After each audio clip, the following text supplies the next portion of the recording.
Hey my lovelies part, आज कैसे हैं आप लोग? आई होप आप सभी अच्छे होंगे, स्वस्थ होंगे, मैं स्टोरी लाइन को एंजॉय कर रहे होंगे। तो जो कोई भी मेरे चैनल पे न्यू आ रहे हैं, प्लीज मेरे चैनल को लाइक शेयर सब्सक्राइब करना मत भूलिएगा। और अगर आप लोगों को मेरे स्टोरी लाइन उसके प्लॉट पसंद आ रहे हैं तो प्लीज मुझे कमेंट्स करके अप्रिशिएट करना भी मत भूलिएगा। जैसा भी लगे आप लोगों को मुझे जरूर बताइएगा। देन स्टार्ट करने से पहले, मेंबरशिप में मैंने एक नया स्टोरी चलाने वाली हूँ। 119 का पिक लगाया है मैंने। जो लोग इंटरेस्टेड है, जो लोग सक्षम है कि मैं खरीद के सुन सकती हूँ, वो सुनेंगे। आप लोगों को ऑलवेज पता होता है कि मेंबरशिप की स्टोरी चैनल की स्टोरी से थोड़ी अलग होती है। वो फैंटेसी वर्ल्ड से बिलोंगिंग होती है, थोड़ी डिफरेंट चलती है। तो जिनको इच्छा है वही, नाक मुंह कोई नहीं बनाएगा कि दीदी आप ऐसा क्यों कर रहे हो, नहीं। जो सक्षम है वो खरीदेंगे एंड देन वही सुनेंगे। बाकी सबके लिए चैनल्स पे स्टोरियाँ आ रही है, थर्ड पार्ट का लिंक दिया हुआ है। अगर किसी ने गलती से दोबारा मुझसे पूछा, मैं उसे उठा के चैनल से बाहर फेंक दूंगी। चुपचाप से फुजोसी गर्ल वाले चैनल पे जाओ, लिंक पड़ा हुआ है। अगर उस लिंक से ओपन नहीं हो रहा है, मतलब साफ है कि ब्लैक लिस्टेड किए जा चुके हो, दैट्स वाई दोबारा नहीं खुल रहा है, क्योंकि लिंक वही है, अभी तक मैंने चेंज नहीं करा है। अगर ज्वाइन होते हो तो निकलने की गलती भी मत करना, वरना मुझसे बुरा कोई नहीं होगा। मैं लिंक दोबारा नहीं दूंगी क्योंकि ऑलरेडी पोस्टेड है, तो वहां से उठाकर ले लो एंड देन चुपचाप उधर पड़े रहो, ठीक है। गलती से ही सही वीक में एक या दो बार स्टोरिया उधर चल ही जाती है। मैं इतना सारा काम करती हूँ भाई, मैं इतना काम करती हूँ कि मैं बताना नहीं चाहती आप लोगों को। पर बहुत सारी चीज़ों को मैनेज करना, हाउस वाइफ होकर के घर के काम करना, फिर भी मैं सब, ऐसा नहीं कि मैं पेंडिंग कर रही हूँ, सब ला रही हूँ ना। क्या ही बोलूँ मैं, छोड़ो हटाओ। तो जाओ एंड देन मेंबरशिप को जिनको ज्वाइन करना है वो कर सकते हैं, नहीं करना है मत करें, बट हाँ, कोई शिकायत नहीं करेगा। एंड देन सिंपल स्टोरी जो ऑडियंस से एंजॉय करेगी। और हाँ, आई एम बेबी फादर 2 के बारे में मैं बता दूं कि ये धीरे धीरे और इंटरेस्टिंग होता जा रहा है। तो अच्छी लग रही है तो प्लीज प्यारे प्यारे कमेंट्स करके मुझे अप्रिशिएट करना बिल्कुल मत भूलना, कंजरो। ठीक है ना, चलो हम स्टार्ट करते हैं। जहाँ हमने लास्ट पार्ट में देखा कि जो विंग था, विभूषण था, वो हंग जी के गोद में ना ऐसे ना सर रख के और सोया हुआ था, क्योंकि विभूषण को चाहिए था बहुत हास हार्ड और अग्रेसिव। पर वांग जी जो कि अंदर से बहुत ज्यादा कॉन्फ्लिक्ट के साथ में अपने थॉट्स को संभाले हुए था, क्योंकि वो नहीं जान पा रहा था कि अगले मोमेंट्स क्या होने वाला है। एक तो उसके भाई ने उसे बोल के डरा दिया हुआ था, ऊपर से उसने उस जो मैनेजर था उसको भी पीट पाट के बराबर किए हुए था। अब नेक्स्ट क्या होने वाला था उसे खुद आइडिया नहीं था। उसके घर पे वो डरावनी सी डॉल का मिलना, ये सारी चीजें इशारा कर रही थी कि कुछ तो है जो मिस आउट हो रहा है वांगजी से, एंड देन उसे ढूंढना है। ये सारी चीजों को सोचते हुए वांगजी अपनी आईज क्लोज किए हुए था, एक कोल्ड एक्सप्रेशन के साथ में, जहाँ पे विंग उसे घूर कर देखकर कहता है, इसे क्या हो गया है, ये ऐसे क्यों कर रहे हैं। पहले तो कितना ज्यादा डोमिनेटिंग हुआ करते थे, और अभी इतना ज्यादा, क्या सच में आप चेंज हो गए हैं। अभी जो कि उसे बहुत प्यार से देख रहा था, उसे बिल्कुल भी अच्छा नहीं लग रहा था। अब वो ना बहुत गुस्सा कर रहा था, वो उसके ऊपर था, तो उसको चाहत हो रही थी कि वांगजी ना उसके कमर के अलावा उसके बैक को, उसके नीचे हिप्स को, इस सबको ना टच करे। अब ऐसे चिपके रहते हैं तो ऑलवेज पार्टनर्स ऐसे ही करते हैं कि आपके पूरे बॉडी के ऊपर अपने हाथ को चलाते रहते हैं। पर वांगजी ना उसे होल्ड करके बस आंखें बंद कर लिया हुआ था, इरिटेट हो रहा था। देन गुस्से के मारे पहले तो वो अपना मुंडी उठाकर वांगजी को देख रहा था, कोल्ड एक्सप्रेशन के साथ में वांगजी अपनी आईज क्लोज कर चुका था। विंग चिढ़ते हुए उसके जो निक बोन एरिया था ना, उसके थोड़ा सा ऊपर शोल्डर के पास ना बाइट कर देता है, वो भी बहुत जोर से, जानबूझ करके दांत करा देता है। वांगजी विंग का हाथ पकड़ते हुए कहता है, आह क्या कर रहे हो विंग। विंग कहता है, आप कुछ नहीं कर रहे थे, तो मैं बोर हो रहा था इसलिए मैंने बाइट कर दिया। वांगजी जस्ट लाइक हाँ करके विंग को देख रहा था। बोर होता है लोग तो क्या दांत काटते हैं। विंग उसे बहुत क्यूटली देखते हुए कहता है, आप सच में दोबारा नहीं करने वाले हैं क्या। वांग जी कहता है, विंग मेरे ख्याल से तुम्हारी हीट आई तो है, पर इतनी ज्यादा नहीं है, तुम्हें बुखार भी नहीं है, और तुम्हारी बॉडी भी नॉर्मल लग रही है, तो दवाई ले लो और सो जाओ। विंग जब ये सुनता है, गुस्से के मारे उसके ऊपर से उठ के ऐसे वॉशरूम की तरफ चला जाता है। वांग जी तो पहले उसे जाते हुए देखता है, वो उठ के बैठता है, तो देखता है कि उसके शोल्डर से ब्लड आ रहा है। भांजी कहता, विंग ये क्या किया तुमने, तुमने मुझे बाइट कर दिया। जबकि विंग का एक ही फैंक्स गरा था, मतलब दो दो दांत होते हैं ना, एक एक कैसे बोले, लेफ्ट राइट समझ सकते हैं हम, ठीक है।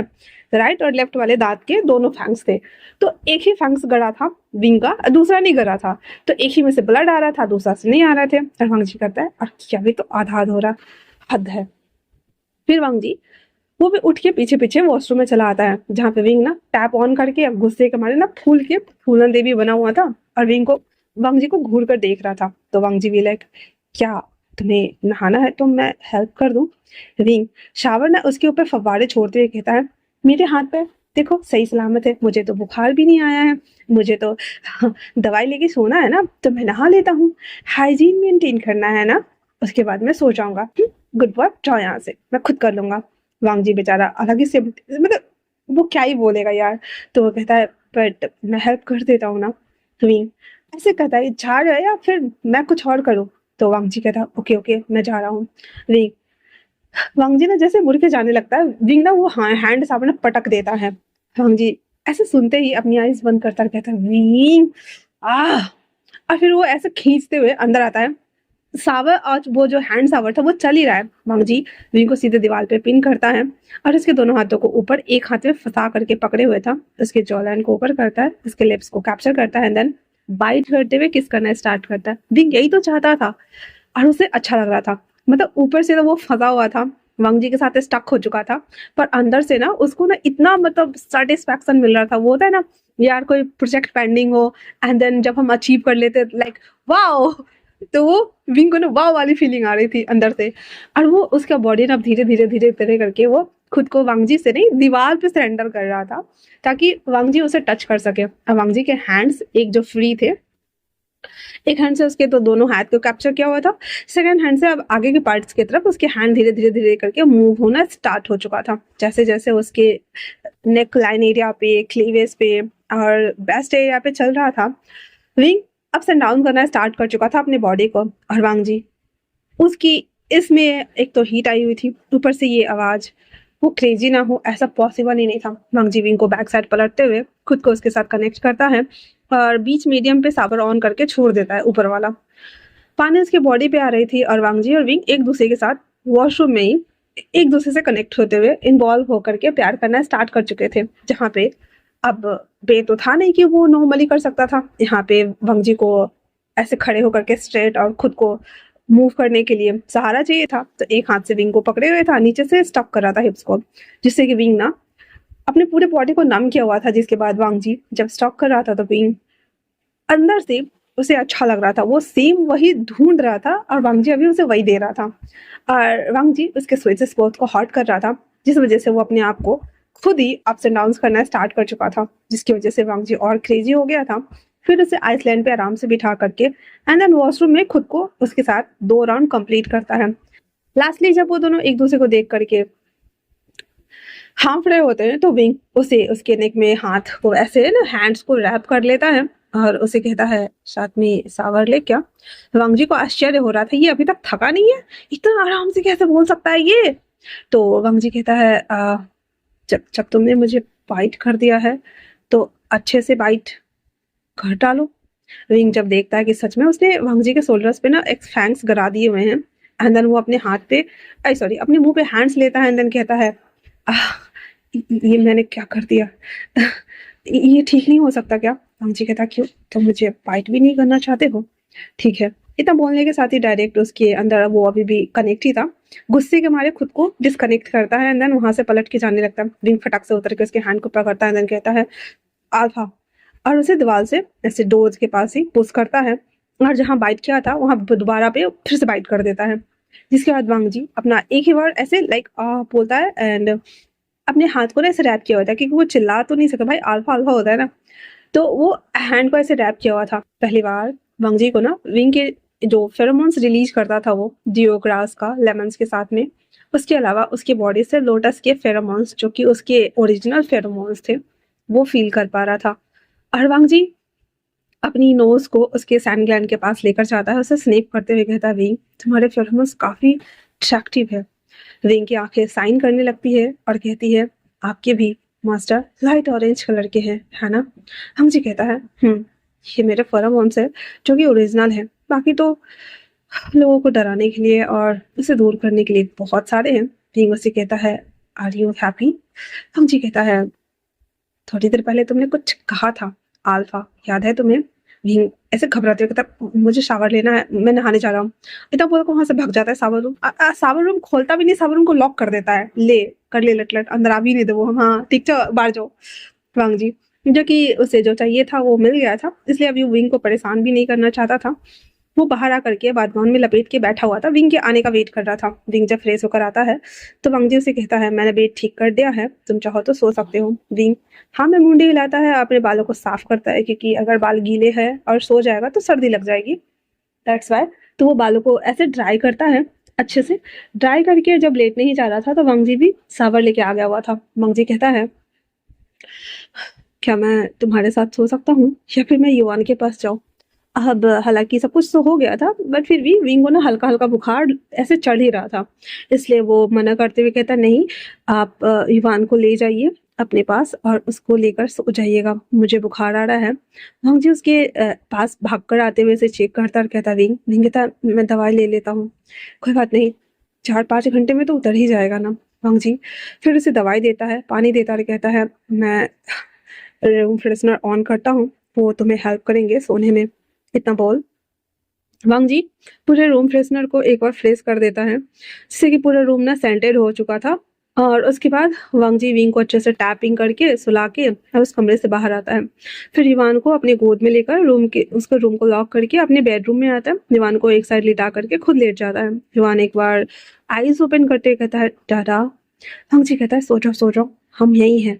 फिर वो सो जाता है पलट के और वांग जी भी सो जाता है। अब हालांकि वांग जी सो रहा था तो विंग को बुखार चढ़ रहा था, जिसकी वजह से वांग जी के पैर हाथ में ना दर्द कर रहे थे और वो सोच रहा था कि क्या उसकी बॉडी दर्द हो रही है, क्या मैं उसके पास जाऊं।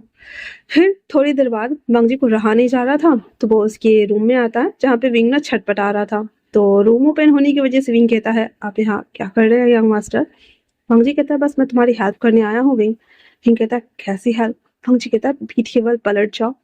तो विंग कहता है क्या फिर से करने वाला? वांग जी कहता है मैंने कहा पलट जाओ विंग। विंग पलट जाता है पीठ के बल। वांग जी उसके पहले पैर को अच्छे से दबा देता है, फिर पीठ दबा देता है, फिर उसके हाथों को दबा देता है और उसके बाद कहता है क्या मैं मालिश कर दूं? विंग मतलब सख्ते में चला गया था, ये क्या है भाई। फिर कहता है नहीं नहीं इतना काफी है, मैं सो जाऊंगा। वांग जी कहता है तुम सो जाओ, मैं दवा देता हूँ। हल्का हल्का प्रेशर दे रहा था, उसके बालों को मसाज कर रहा था। तो होता है ना कि थोड़ी देर बाद ऐसे कुट पिट जाने के बाद सो जाते हैं लोग, ऐसे सो जाते हैं नॉर्मली। जब बॉडी हाथ दर्द करता है दवा दो तो नींद आ जाती है। तो विंग की आंख लग गई थी उसके बाद वांग जी उसके बालों पे ना छोटा सा किस करके और वापस से युवान के पास आके लेट जाता है। अब ये सारे क्रियाक्रम करने के साथ साथ ना रात के लगभग 1-1:30 बज रहे थे। वांग जी भी आके सो चुका था, पर वांग जी को एक अनजाना डर अभी भी बहुत परेशान कर रहा था। अब हम चलते हैं कहीं और, ठीक है ना? एक शख्स जिसको एक थप्पड़ पड़ चुका था और वो नीचे घुटनों पे बैठा हुआ था और वो कहता है मैम हमने उसे ढूंढने की बहुत कोशिश की पर वो नहीं मिला है, लगता है उन लोगों ने उसे शायद से किडनैप कर लिया है और वो उसके पास है। वो लेडी कहती है अब बस बहुत हो गया, अब ये चूहे बिल्ली का खेल खत्म, अगर वो नहीं आया तो सब कुछ खत्म हो जाएगा। तुम्हें पता है ना डैड डैड की हालत कितनी बुरी है? वो कहता है हाँ मैं समझ सकता हूँ। सीजे और इतना बोलकर कहता अब हम क्या करें? कहता है कुछ करना नहीं है, उसे लेकर आना है, इसलिए कार निकालो। वो दोनों कन्वर्सेशन कर ही रहे होते हैं कि तभी डोर ओपन होता है और वहां पे एक शख्स आते ही कहता है क्यों क्या बातें हो रही है? क्यों कहता है मैं अपने भाई को थप्पड़ लगा रही थी, मेरा भाई किसी काम के लायक नहीं है, मैंने एक छोटा सा काम दिया था पर वो भी नहीं कर पाया। चांग फेमियांग आते हुए कहते हैं तुम कुछ ज्यादा ही डोमिनेंट नहीं हो रही हो, तुम अपने भाई को मार रही हो। फिर वो अपने साले साहब को इशारा करते भागो यहाँ से। फिर वो भाग जाता है। उसके बाद आते हुए कहता है यूं क्या पता चला वो हीलर कौन है? हम तो ऑलमोस्ट सबको बुला चुके हैं पर किसी ने भी डैड की हेल्प करने के बारे में सोचा है। तो जांगयू कहती है उन लोगों के पास वैसी क्वालिटी नहीं है, वो लोग जो अपने अपने स्तर से कर सकते थे सबने कर लिया, पर फिर भी डैड के तबीयत में रिकवर का कोई चांस ही नहीं दिख रहा है। इस पर जांग फेमियांग कहते हैं अब क्या सोचा है तुमने? जांगयू कहती है इतना बड़ा हेरिटेज है, मैं चाहती हूँ कि आप इसे संभाले ताकि मैं उसे लेकर आऊँ। जांग फेमियांग कहते अरे श्योर, कहाँ जाना है तुम्हें? वैसे मैं कल संघाई जा रहा हूँ, क्या तुम जानना चाहोगी? जियांग यू कहती है हाँ मुझे संघाई जाना है, पर हमारे रास्ते अलग है फेमियांग। फेमियांग कहते हैं मुझे पता है, मैं इसमें दखल नहीं दूंगा, बट हम साथ तो चल सकते हैं ना। और इतना बोलकर उसे गले लगा लेती है चांग यू। उसे कहती है क्या बात है, आज मुझ पे कुछ ज्यादा ही प्यार आ रहा है। फेमियांग कहते हैं हाँ, तुम्हारा बेटा वो एक साइकोलॉजिस्ट क्या हो गया है, सबका दिमाग खोल खोल कर चेक करते रहता है। घर आने की तो उसे फुर्सत ही नहीं है। और दूसरी तरफ तुम्हारी बेटी अब्रॉड जाकर सेटल हो गई है। इस घर में तुम्हारे अलावा कोई और है नहीं, और तुम अपने घर अपने हेरिटेज को संभालने में इतना बिजी हो कि तुम भूल जाती हो कि तुम्हारे पास एक छोटा सा प्यारा सा अल्फा हस्बैंड भी है। जियांग यू अपने हस्बैंड के गालों को खींचते हुए कहती है हाँ मुझे पता है, मेरा छोटा सा प्यारा सा अल्फा हस्बैंड ओमेगा वाली हरकतें करता है, जो कि उसकी वाइफ ओमेगा है। तो जियांग फीमियांग कहती है अगर वाइफ डोमिनेटिंग हो तो हस्बैंड को थोड़ा सा पोलाइट होना पड़ता है। इतना बोलकर वो मुस्कुरा देती है। तो जियांग ये कहती है ओ, तो मैं बहुत बुरी हूँ। जियांग फीमियांग कहते हैं नहीं, तुम्हारे आने के बाद तो हमारे बिजनेस ग्रो हुए हैं, तुम मेरे लिए बहुत ही ज्यादा लकी हो, लकी स्टार हो। इतना बोलकर वो दोनों लबी डबी हो रहे थे। एक कमरे में एक शख्स जो कि आराम से लेटा हुआ था, उसके सांसें चल रही थी, पर वो बहुत ज्यादा बीमार था, खांस रहा था। खांसी की आवाज सुनकर यू कहती है आप चलिए अपने कमरे में, मैं बस 10 मिनट में आए। जियांग फिमियांग कहते हैं ठीक है, मैं मॉम को देख लेता हूँ। इतना बोलकर जियांग फिमियांग अपनी मॉम को देखने चले जाते हैं, और जियांग यू अंदर आती है जहाँ पे उसके डैड बैठे हुए थे, जिसे देखकर वो कहती है डैड आप सोए नहीं।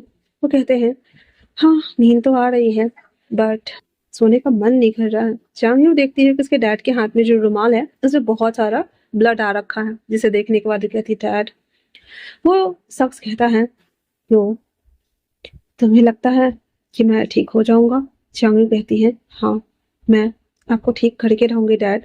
ऊपर से आपको मैं बताना चाहती हूँ, पर सही वक्त आएगा तब मैं आपको जरूर बताऊंगी डैड। और वो अपने मन में कह रही थी, एंड देन कहती है आप आराम कीजिए और ये दवाई लीजिए। इतना बोलकर अब उसके डैड के लिए ना एक स्पेशल गोलियां बनाई जाती थी, जो बड़े बड़े बॉक्स में ना एक एक करके डाला जाता था, और 12 से 13 गोलियां होती थी। वो एक गोली उसे दे देते हैं, एंड देन उसको खिलाकर सुला देते हैं, जहाँ पे उसके डैड सोते सोते कहते हैं कि बहुत दर्द देता है। खाने के टाइम तक तो ठीक रहता है, पर जब इसका असर खत्म होता है तो बहुत दर्द देता है। यूं मुझे नहीं लगता कि मैं ठीक हो पाऊंगा। इस पे जियांग यू कहती है वाह, आप अभी बस 62 ईयर्स के हैं, आपकी तो उम्र लंबी है, अभी आपको कुछ नहीं हुआ है। मैं मदर इन लॉ से मिलने जा रही हूँ, आप सो जाइए। इतना बोलकर अपने डैड को सुला देती है।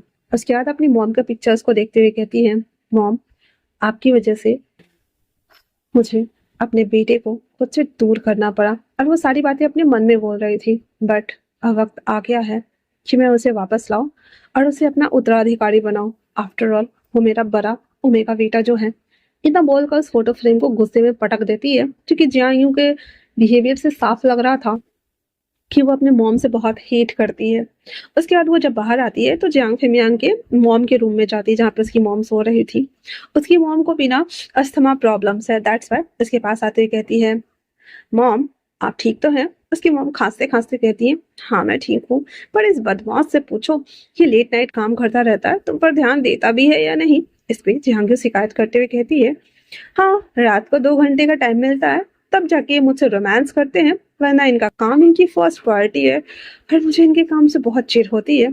इस पे जियांग फेमियांग शिकायत करते कहते हैं माँ, ये अपना काम करती है तब तो मुझे कुछ नहीं बताती है, और जब मैं इसके पास आता हूँ तो ये बोल के बता देती है कि ऑफिसर कुछ काम आ गया है। तो मैं क्यों बताऊँ भला? उन दोनों को नोक झोंक करता हुआ उसकी मॉम कहती है बस बस बहुत हो गया, बच्चे कहाँ है फेमियांग? तो जियांग फेमियांग कहते हैं एक तो किसी का दिमाग खोल रहा होगा, और दूसरी अपनी फैमिली के साथ है मॉम। इतना बोलकर वो दोनों मुस्कुरा रहे होते हैं। हॉस्पिटल में एक शख्स, और कोई नहीं हमारा जियांग चेंग ही है, उसके साथ बहुत सारे उसके टीम मेंबर्स हैं। उसमें एना नाम की एक लड़की भी है, जो कि उसकी क्रश, बाईपास सर्जरी, हार्ट, दिल, गुर्दा, फेफड़ा जो भी बोलो सब कुछ जियांग चेंग है, और जियांग चेंग को ये बात पता है, दैट्स वाई। तो वो उसे देखती है, एंड देन उसको देख रही होती है। जियांग चेंग कुछ और मांग रहा होता है, वो कुछ और दे रही होती है, जिसे जियांग चेंग उसके सर पे एक ऐसे टपले मारते हुए कहता है कॉन्सेंट्रेट, फोकस करो फोकस, वरना टीम से बाहर निकाल दूंगा। एना अपने गॉगल्स ठीक करते हुए कहती नो नो नो सर, मैं ठीक हूँ। मैं आपको दे रही हूँ ना। जियांग चेंग कहते हैं है ये और इसके डर्टी थॉट्स, अगर मेरे पास मशीन होते और मैं इसके दिमाग में लगाऊं तो इसके दिमाग के अंदर मेरे ही हजारों थॉट्स चल रहे होंगे। उसके बाद वो वापस से किसी का दिमाग खोल रहा होता है और उसके उसे नस वस कोने से चीर चाड़ के देख रहा होता है, जिसपे है ना उसको वोमिट जैसा फील आ रहा था, तो वो वहां से भाग जाती है और जियांग जिंग भी लाइक हाइस। और इसके बाद 2-3 मेंबर और उसको रिलीव कर देता और कहता जाओ मुझे इसके ऊपर एक्सपेरिमेंट करना है। और जियांग जिंग उस क्योंकि वो न्यूरो सर्जन था, दैट्स वाई सारे नसों को चेक करना उसका काम था और सबको ना खोल खोल करके चेक कर रहा था। और वो जिंदा डेड बॉडी पे नहीं कर रहा था, मॉर्चरी से डेड बॉडी लाकर उसको खोल के चेक करता था, ठीक है। तो वो कर रहा होता है। ऐना बाहर आते हुए एक नर्स से बात करती है और कहती है हाँ ये चेंग सर इतनी ज्यादा अजीब क्यों है, वो दिमाग के साथ ऐसे छेड़छाड़ करते हैं जैसे कि खेलने की मशीन हो।